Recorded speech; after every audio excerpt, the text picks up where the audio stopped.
আমি পেরেছি দুনিয়ার সবচেয়ে বড় স্যান্ডউইচ বানাতে।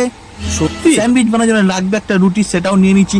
এরপরে মায়ের রান্নাঘর থেকে নিয়েছিলাম কাঁচা মাংস, টমেটো, পেঁয়াজ, শসা, ক্যাপসিকাম, মেয়োনিজ, সস, এইগুলো নিয়ে নিচ্ছি সব এক এক করে। প্রথমে শসা কাটলাম, টমেটো কাটলাম ক্যাপসিকাম, এরপরে পেঁয়াজটাকে ওপর থেকে ছুঁড়ে হাতের জোরে দু টুকরো করে ফেলার পর সব কটাকে কাটা হয়ে গিয়ে থালার মধ্যে রেডি করে মাংসটাকে ওপরে ছুঁড়ে দিতে কে যেন বয়েল করে মেয়োনিজ দিয়ে মাখিয়ে পাঠিয়ে দিল হাতে।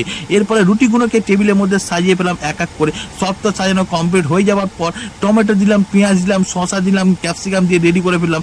মিক্স করা মাংসটাকে তার মধ্যে দিয়ে সব করা প্রায় রেডি করে ফেললাম। এরপরে একটার পর একটা সস দিলাম।